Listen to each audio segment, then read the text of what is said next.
Olá pessoal, tudo bem? Hoje trago para vocês aí um pouco sobre essa interface de áudio que eu adquiri para poder fazer umas análises da curva de resposta das caixas que eu faço reparo, e ela acompanha uma parte, né, do conjunto de aferição, e gostaria de falar um pouco sobre ela para vocês entenderem como que é o funcionamento dela de maneira geral.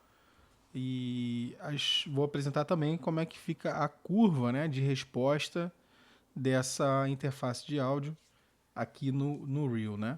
Então é uma interface bem simples, tá? De uso bem objetivo. Aqui na parte traseira nós temos uma conexão USB 2.0 que se conecta ao computador, e aqui no caso eu uso Linux baseado em Arch, e ele reconhece uma interface de áudio de entrada e de saída, né? Então line in, line out, ambas interfaces em modo estéreo, tá? Aqui é a chave de seleção, se eu vou alimentar o circuito eletrônico dessa interface com a energia que está vindo através da porta USB, ou se ela será alimentada com uma fonte externa, né, podendo ser um carregador de celular aí de qualidade considerável. Tá?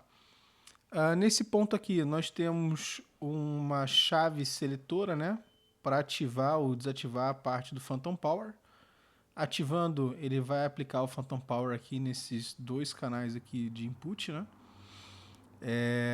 Parte de aterramento, e aqui o conjunto RCA, onde nós temos a entrada RCA do canal esquerdo e direito, a saída RCA do canal esquerdo e direito. E as saídas de áudio aqui em conexões P10, né? Então nós temos 1/L, né, que corresponde a este canal aqui, e 2/R, que corresponde a este canal aqui. Então, tá? Também essas saídas aqui estão em conjunto com as saídas RCA. Na parte de ganho, né, nessa parte aqui do painel esquerdo, né, nós temos a parte de ganho do canal 1. Aqui nós temos o seletor de impedância, se a gente vai trabalhar com sinal que está entrando com baixa impedância ou alta impedância. Um indicador de sinal entrando no canal, e um indicador de pico aqui demonstrando, né, ele quando aciona, né, ele está mostrando que está tendo uma saturação no sinal que está entrando, né, nesse input 1 aqui. Tá? No canal 2 a mesma coisa, né? Temos o potenciômetro de ganho, temos o indicador de sinal, pico, e aqui nós temos esse botão que faz a conversão do estéreo para mono, né? Então, ativando, a gente vai fazer com que o sinal que esteja entrando aqui não fique saindo apenas no canal L, né? Ele vai ser replicado, né, para o input 2 e vai sair tanto no L quanto no R, beleza? Desse lado da interface aqui nós temos o potenciômetro de ajuste da intensidade do volume do fone de ouvido, o indicador, né, de Phantom Power ativo, tá? Então, acionando o Phantom Power, esse LED aqui na frente acende, indicador da interface ligado, ajuste de nível da intensidade sonora, né, do volume da saída da interface. Aqui nós temos um potenciômetro, né, que a gente seleciona a origem do áudio e se iremos fazer um mix, né, entre esses sinais ou não. Então, quando ele está totalmente zerado aqui, né, no caso focado no input, o que vai estar saindo na interface é o sinal que está entrando aqui, tá, nessas conexões, tá, na interface.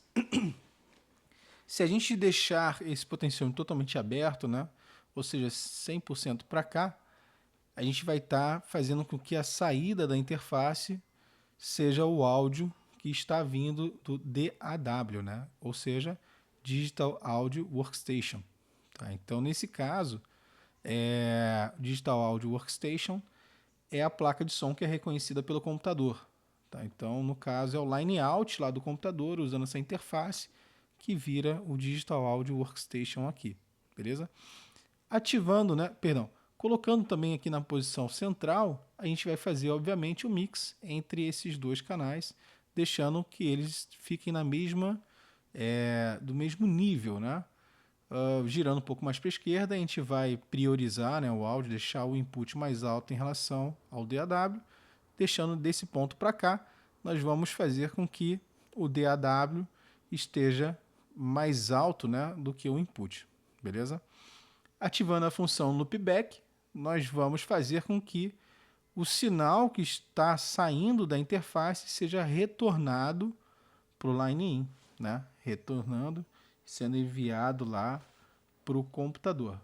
Então, aqui no caso, no Real, né, eu fiz umas aferições dessa interface, mas eu vou rodar novamente para poder mostrar para vocês, para que a gente consiga ver a curva, né, de resposta de frequência dessa interface, ou seja, o quanto ela interfere no sinal original, tá? Então, o que a gente vai fazer aqui? Vou definir o sample rate em 48 kHz, farei também um teste em 192, que é o limite dessa interface, e vou gerar um sinal de áudio que é conhecido pelo Real, né? E ele vai estar saindo aqui pelo out e retornando no in. Só que nesse meio do caminho aqui entre sair e retornar, nós temos essa interface de áudio que eu mostrei para vocês. Então, no caso, a diferença entre esses dois sinais está sendo causada pela própria interface. Então, vamos aqui em Calibrate Sound Card. Ele está gerando um sinal de menos 12 dB. Então, nós temos aqui menos 12. E aqui na entrada da interface, nós temos menos 15.21, tá? Só para o conhecimento de vocês, no momento esse potenciômetro meu aqui, ele está totalmente virado para a direita. Então esse menos 15.21 é uma característica da interface, tá? Então estamos perdendo aqui 3,1 dB, né? Mesmo que o set point aqui esteja 100% focado no Digital Audio Workstation. Eu vou girar ele aqui, deixar ele na posição do mix, para ver se esse sinal ele vai ser atenuado ou se ele se manterá em menos 15.21. Estou girando aqui. Chegando perto do mix, a gente consegue ver que já tem uma atenuação acontecendo. Olha lá, foi para menos 16.54.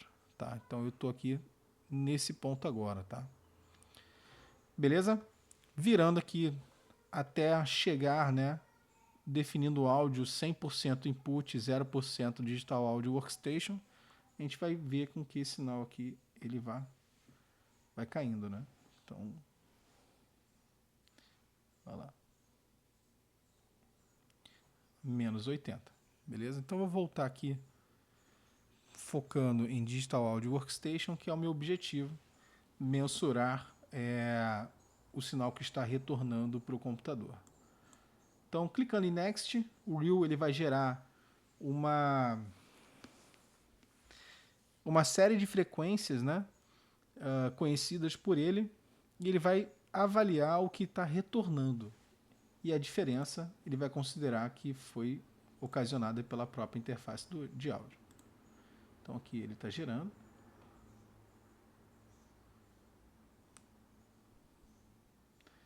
Vamos dar uma olhada no que aconteceu aqui. Esse aqui foi o teste de 48 kHz de taxa de amostragem, tá? E vou rodar o mesmo teste aqui para 192 kHz. Opa.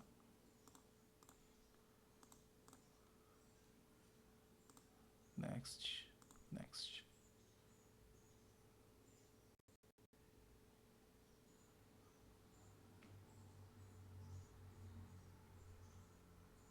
Beleza. Fechar aqui. Bom, o que a gente pode interpretar aqui, tá, do resumo da janelinha aqui no canto esquerdo superior? Em 48 kHz de taxa de amostragem, nós temos os pontos de menos 3 dB, tá, em 2.9 Hz, ou seja, nós temos menos 3 dB aqui na frequência de 2.9, e nós temos o outro ponto de menos 3 dB em 22 kHz. Tá? Em 192 kHz de taxa de amostragem, esses pontos eles se mudam, né? Eles mudam de posição. Em 192, o menos 3 foi para 6.6 Hz e saltou de 22.1 para 39.505. Então, olhando aqui no gráfico, né, a queda do grave aqui, né, das baixas frequências, ela mudou, mas da alta frequência aqui ele disparou, né, que antes terminava em 22 kHz, foi lá para 40 kHz. Beleza? Vou sobrepor os dois gráficos aqui para a gente poder dar uma olhada. Fica mais fácil de avaliar. Em azul, nós temos o sinal de 48 kHz. E em amarelo aqui, laranja, né, nós temos o sinal, a linha, né, aferida, de 192 kHz. Então é possível já perceber uma leve diferença, né, já acontecendo aqui em 30 Hz, em 20 Hz fica mais evidente, porém praticamente de 40 Hz para frente, né, para cima, até aqui em 20 Hz, o comportamento dela é igual, tanto em 192 kHz quanto em 48 kHz de taxa de amostragem. Mas vamos falar um pouco sobre essa queda aqui, né? A gente está falando de uma queda muito leve, né? Porque se o sinal original aqui estava em menos 15, né, ponto 21 dB, tá? Nós já temos uma diferença aqui, ó, desse ponto até esse ponto. Ah, não, aqui eu estou analisando 10 Hz. Vamos olhar aqui, ó. A diferença entre as duas taxas de amostragem está aqui, ó, dentro do espectro audível, né? Então, menos 15.316 dB foi para menos 15.602. Então, deu menos de 0,3 dB. Cara, é pouquíssima coisa de diferença, tá?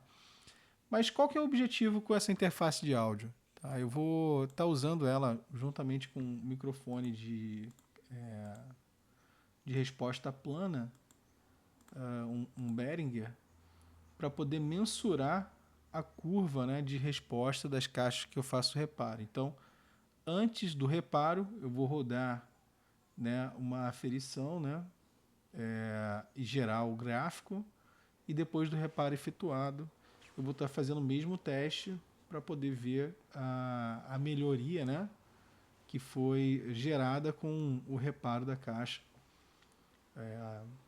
finalizado. Beleza? Isso tem como objetivo coletar um pouco mais de informação a respeito dos reparos que são feitos e também gerar uma documentação, né, uma base de conhecimento, entendendo cada um dos projetos que a Bose, né, tem, né, que existem diferenças entre eles, e eu gostaria de entender na resposta de áudio como é que essas diferenças aparecem, tá bom? Então, uma interface bem interessante, apesar de ser de, né, baixo investimento, a gente, né, espera às vezes que tenha algum detalhe, etc. Mas essa diferença, né, do espectro, né, que foi avaliado aqui, o próprio Real vai gerar uns arquivos de calibração que vai compensar essas diferenças. Então eu faço essa avaliação, essa análise, e gero uns arquivos para poder compensar essa diferença nas curvas, né, que foram apresentadas. Então eu aplico eles aqui e depois, quando estiver mensurando, eu também vou ter a curva de resposta do SM8000, que é o microfone da Behringer que eu vou estar usando para poder aferir esses sinais de áudio. Beleza, pessoal? Então fica a dica aí, caso alguém esteja procurando uma interfacezinha bacaninha com baixo investimento, essa aí cumpre dentro do espectro audível de maneira bem satisfatória. Beleza, pessoal? Muito obrigado aí. Qualquer coisa, estou à disposição. Abraço.